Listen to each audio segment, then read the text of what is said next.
That's the first time in about 30 years. Been checking this out there. Me and my buddy, Len Butcher, about 30 years ago. He's married to a girl from Panema there. And we just decided they lived in Yashing, that's down the west end there. Excuse me. But we decided to check it out. We didn't really know. Just talked to some elders and read up on it and found out what trees we got that were good to tap there. And we got about 80 taps out, and it was a lot of fun learning how to make sugar, because we had people stopping in and saying they hadn't seen anybody do that down in that area for quite a few years there.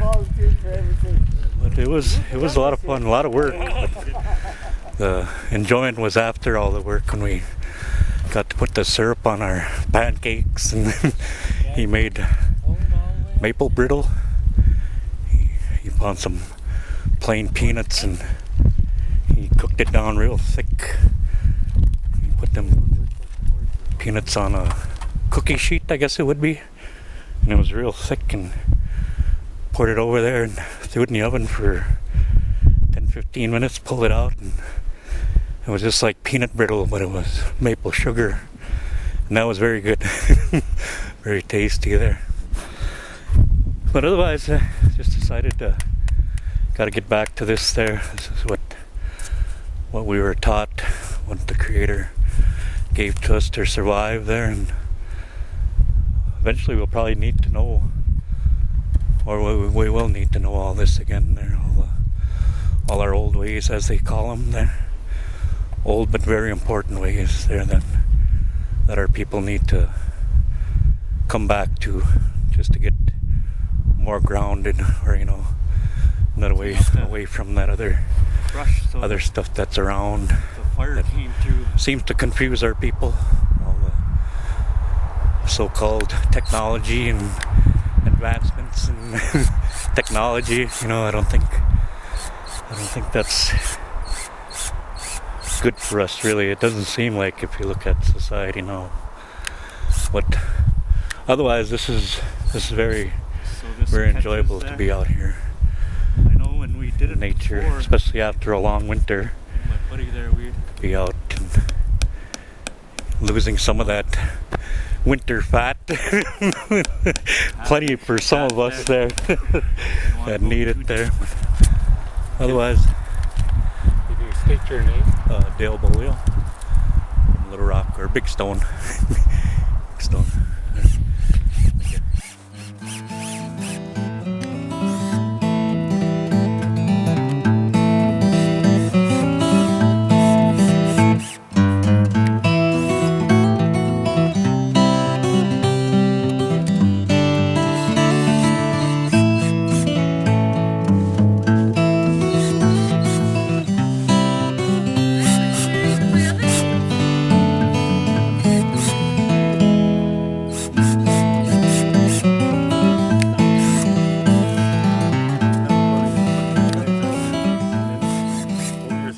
Yeah. Usually ironwood or cedar. cedar sometimes. And ironwood makes the best. Ironwood. Yeah. Those when you chop it with a hatchet, and then you stick the wedge in there. Normally what you do is you scale some of the bark off, and then you make little serrations, and then where your wedge is, it would drip off of that. Oh, okay. That's what I was wondering, because it doesn't really sit that good there when you don't leave the bark on there like that. Yeah. Sugarbush Camp. Sugarbush refers to a forest stand which is exploited for maple syrup. The tree canopy is dominated by a sugar maple or blackbull. The maples are tapped for this maple sap in early spring. Whenever the weather has warmed so that the daytime temperatures are above freezing, 0 below Celsius or 30 degrees Fahrenheit, while nighttime temperatures remain below freezing. Typically, there will be snow covered on the ground during the tapping period. The tapping period ends when the supply of maple sap ceases, as when nighttime temperatures begin to be above freezing. Depending upon the weather conditions, sap will start to flow immediately after tapping the tree. It drips from the spile into the bucket. Maple sap is a clear fluid and resembles water. The collection amount may vary. Some days you would collect only a small amount, and other days your buckets will overflow, if not emptied. As far as you want to pound that in, that line there. That's why that line is there.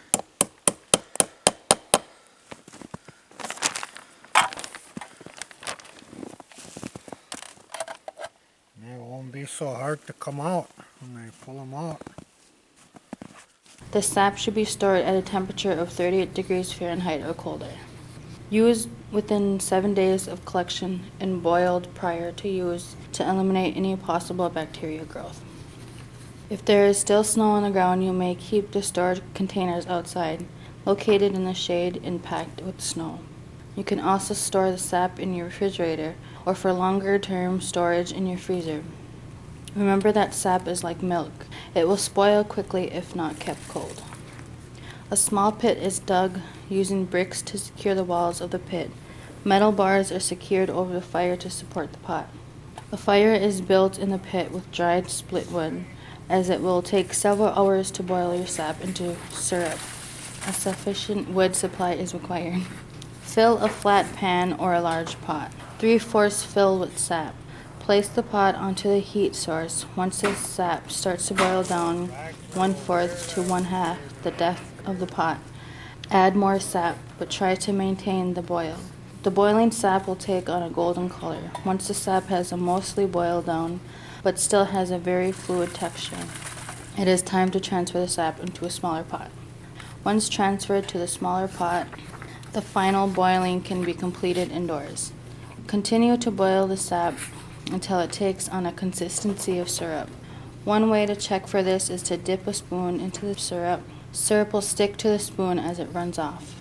It is important to watch the boiling sap very closely as it approaches syrup, since it is more likely to boil over at this point. If you have a candy thermometer, finish the boil when the temperature is 7 degrees Fahrenheit above the boiling point of water. Note that the boiling point of water differs based on your elevation. A small amount of sediment will be present in your syrup. This can be filtered out of your syrup using a food-grade filter. A coffee filter is suitable to filter a small amount of sap at a time. After letting the syrup cool, pour a small amount into a coffee filter. Collect the top ends of the filter into a bunch and press the syrup through the filter into a clean container, such as a measuring cup. Depending upon how much syrup is produced, this will need to be repeated several times, using a new filter each time. For larger batches, a wool or Orlin filter can be used. You can also remove the sediment by allowing the syrup to stand overnight in the refrigerator, letting the sediment settle to the bottom. Sterilize a bottle and cap or multiple bottles and caps, depending upon how much syrup you have produced, in boiling water. Pour the sediment-free syrup into the bottle cap and refrigerate. Your refrigerated syrup should be used within 2 months. Syrup can also be frozen in a freezer-safe container to extend shelf life.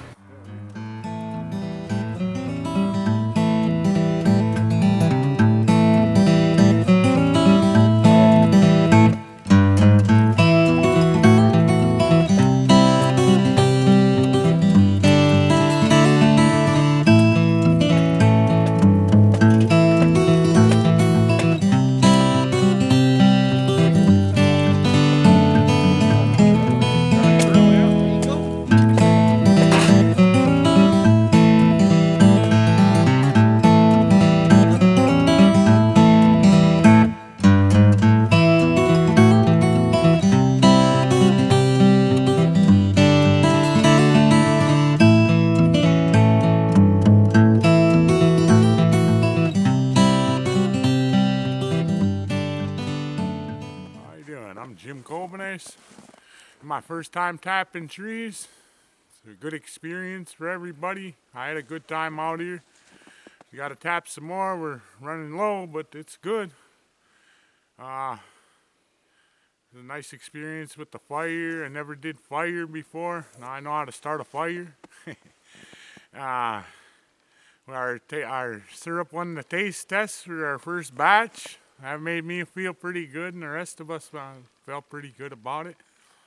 It's an experience, I tell you. A lot of people probably be glad to come out here and do this because of the experience we have, and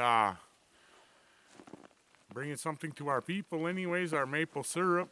Hope everybody likes it. Na away nind ike duinin.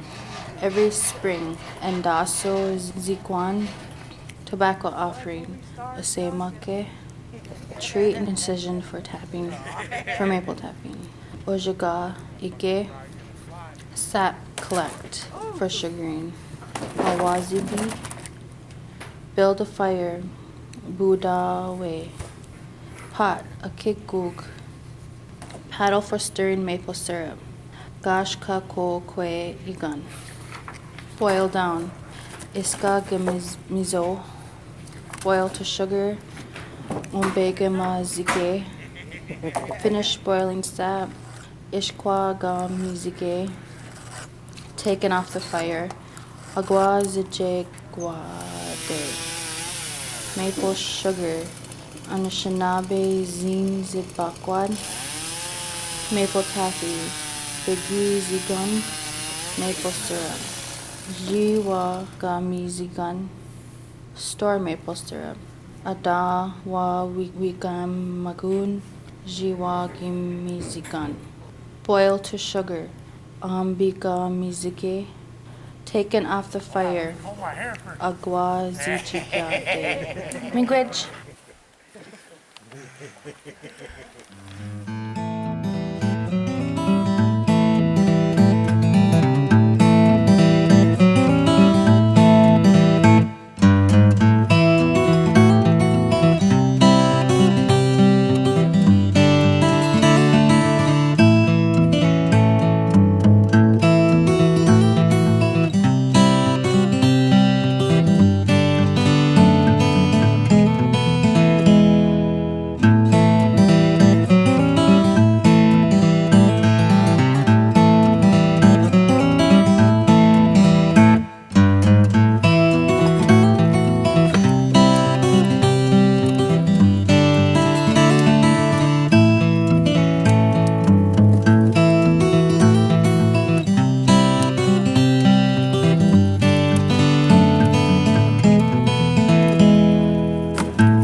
hit me there.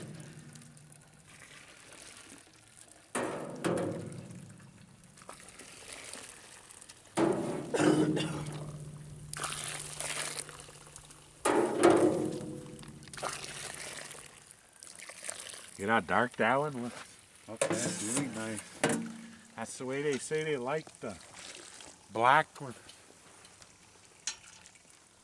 Pete likes the black ones, he said.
Tejuta.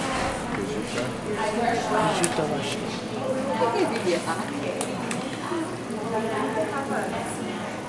Pretty soon.